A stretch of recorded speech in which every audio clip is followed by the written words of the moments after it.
Hey, welcome back to the garage, everyone. All right, today I've got something that's a little bit different. Do you daily drive your classic car?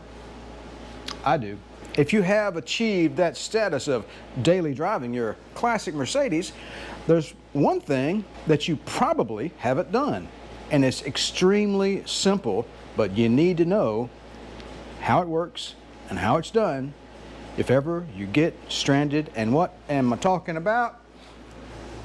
I'm talking about flat tires. Imagine this. You're on I-55, just south of Chicago. It's 9 o'clock at night, and it's 20 degrees outside, and it's snowing sideways. You have a flat in your classic Mercedes. So, yes, those are extreme circumstances. I realize that. However, just imagine some extreme circumstance, or imagine some poor circumstance. Being able to get your spare out of the car and change it in some unopportune location is worth its weight in gold, and why you should probably be prepared for just such an eventuality. Today I'll be talking about the Mercedes W126 chassis in particular. All right, so let's see what we have. A functioning trunk light is always good. It's daylight outside, but you need that at night. All right, so on the 126 car, the spare tire is just like it is on most other vehicles, and the carpet conveniently just strips away with no problems. You have a very basic cardboard cover, and we'll just set that out of the way. And there's our spare. You'll notice that this particular one does not have the center cover. You could exchange it off of the tire that you pull off of the car. Let's see what we have here. So on the 126 cars, this is what Mercedes decided to give you. This little 12-inch long stubby tire wrench, which, you know, if you were to look at this, you would think to yourself, I just don't get it. How can you get any leverage on that? I mean, really? I mean, what do you got? Well, I'm gonna show you. It's real easy.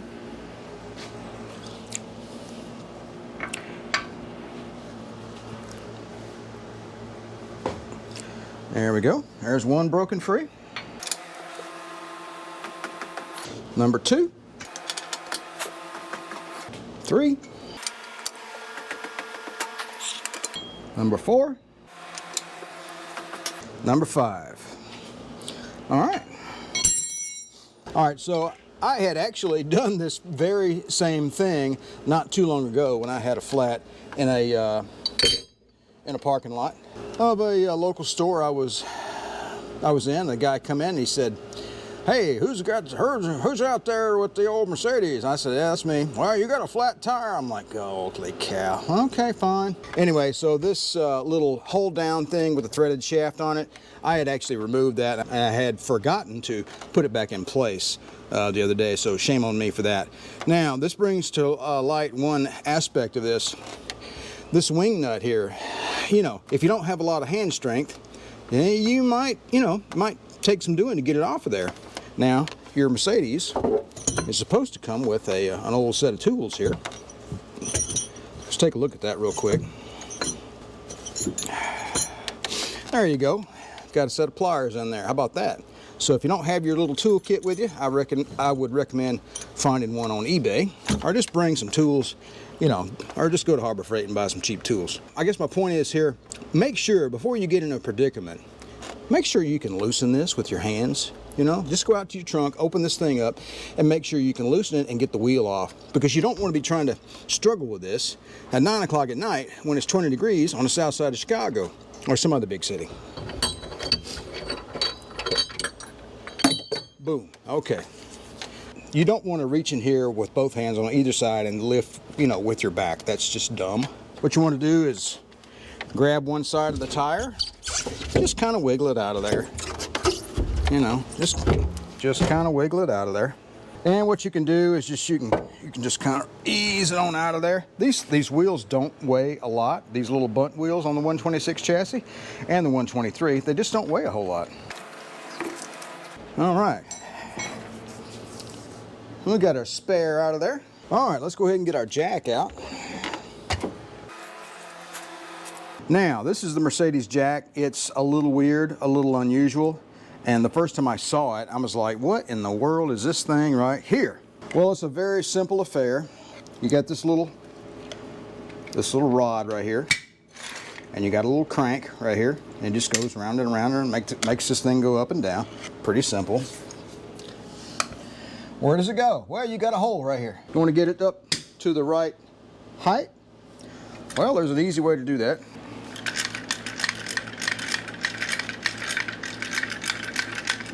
All right, this thing's a little weird because this hole kind of angles up a little bit.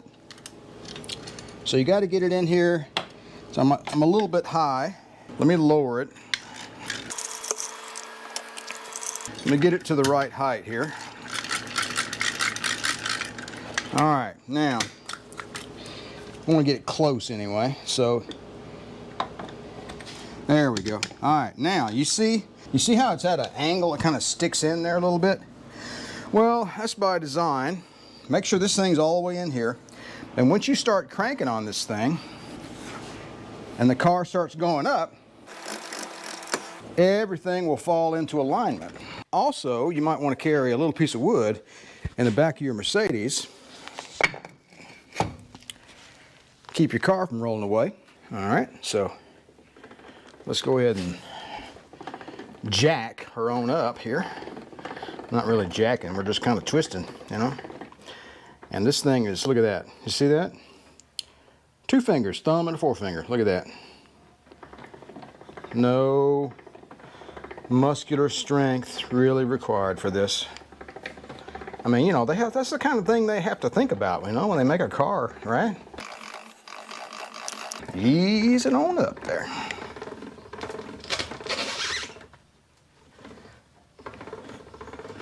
There you go. Wheels off the ground. That's all you need. It doesn't need to get any higher than that. Just get a little space. That's all. You're done. Get the remaining tension off of the lug nuts.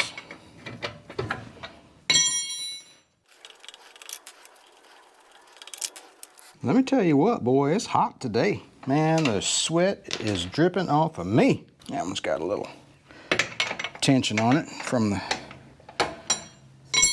weight of the wheel. All right, I'm gonna need 2 hands for that. I'll be right back. All right. There we go. Now this car has dust covers. These are actually supposed to go on the front of the car. I'm not sure if those are OEM or if they were added. Let's see. Do we have a? I thought I remember seeing a Mercedes emblem on here somewhere. Anyway, it doesn't matter. I'm not going to put the spare on. Doesn't make any sense because, you know, I don't need to. I'm just going to go ahead and let's just make out like we're going to put the tire back on there. So now, if you have a real flat, you know, you're going to need to get the car up high enough to get your fully inflated spare wheel on, so keep that in mind. It won't take as much distance to get your flat off of the ground as it will to put the fully inflated spare on. You got a little bit of a lip. I'm just laying down on the concrete to keep from irritating my back. By the way, this tire that I have here, this is a Falken, F-A-L-K-E-N. You know, might want to be careful how you pronounce that. But I tell you what, this screw jack on this Mercedes, it's really just stupid simple to use. All right, so we're just going to put a little, we're just going to bump them. You know, just bump them. Keep in mind you're still on the jack, right? And we'll tighten them up after we get the car back on the ground. And I'm going to move that to the front wheel at a later date. So let's go ahead and back this wheel off. Again, very little force. I'm not going to put it all the way down just yet. There we go. Now we are going to tighten up our lug nuts. Now if you're on the side of the road, you just Give it that. 1.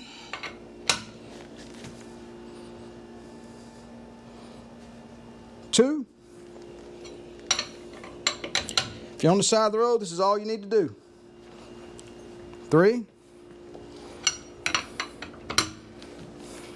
4.